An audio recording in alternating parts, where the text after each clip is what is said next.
Good morning. Our first reading, a longer one, comes from the book of the prophet Ezekiel. And I would like to divide the reflections on this first reading into three.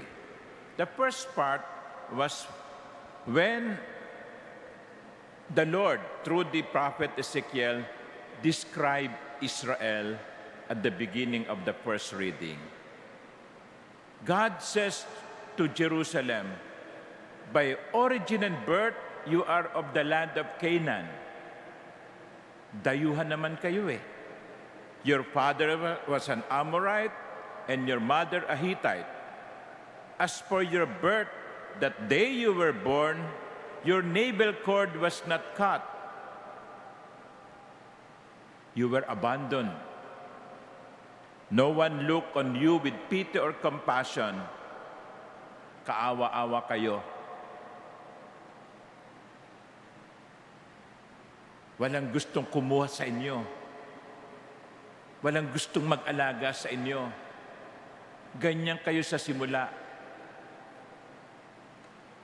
And then, God said, then I passed by and saw you weltering in your blood.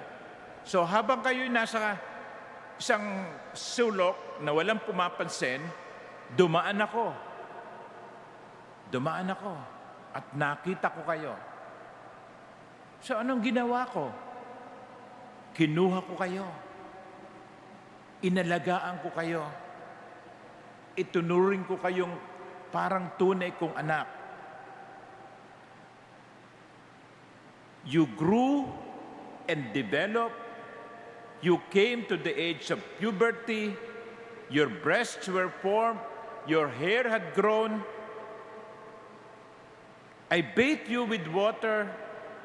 I clothed you with an embroidered gown. Dinamitan ko kayo. Pero anong ginawa niyo?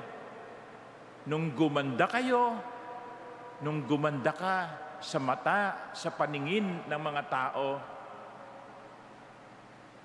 ibinenta mo ang iyong katawan sa may gusto. Kinalimutan mo ako. Iniwan mo ako. Pero alam mo, kahit na ganyan ang ginawa mo sa akin, hindi kita kinalimutan.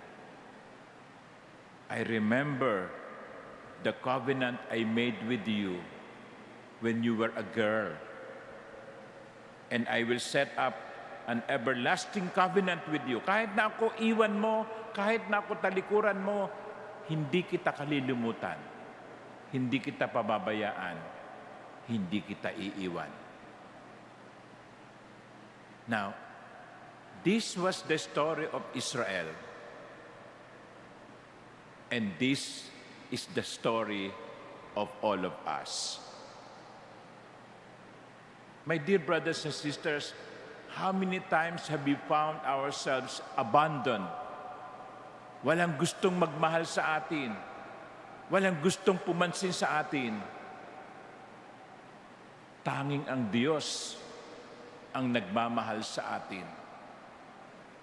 Pero anong ginawa natin nung sa panahon na tayo ay nangangailangan, sa panahon na tayo ay tumawag sa Diyos, sa oras na tayo ay Kanyang dininig sa ating panalangin at ipinagkaloob ang ating hinihiling, ano ang ginawa natin o anong madalas na ginagawa natin? Nakakalimutan natin ang Diyos. You see, sometimes we look at God as a gasoline station. When we need gas, we remember the gas station. We go to the gas station to load. And then we leave. And we forget the gas station. And we only remember the gas station again when we are in need of gas. Di ba ganyan? Kailan lamang tayo nagdadasal? Kapag merong board exam, kapag merong finals, kapag merong hinihingi, puno ang simbahan, puno ang chapel. Tingnan nyo, no? Nung COVID-19, marami ang nagbalik sa pagdarasal. Marami ang nagdasal muli. Meron pa nga tayong World Healing Rosary for the World. Di ba? Every Wednesday, ang taas-taas ng bilang ng mga sumusubaybay sa Manila Cathedral's Healing Rosary for the World. Umaabot sa 2,000, 3,000. Ngayon, yung Wednesday Rosary for Family, minsan 1,000. Kasi nga, naaalaala lamang natin ang Diyos kapag tayo ay may kailangan. Ang naalaala natin ay ang ibinigay. Nakakalimutan natin yung nagbigay. Pero ang kagandahan dito, kahit na tayo ay may Alzheimer or dementia, God has a clear mind. He remembers. He remembers. Kaya nga mga minamahal kong kapatid, itong unang pagbasa ay isang paanyaya sa atin. Balikan natin kung ano tayo noon. Nung damputin tayo ng Diyos at alagaan. Balikan natin yung mga panahon na tayo ay walang-wala at tayo'y tinulungan ng Diyos.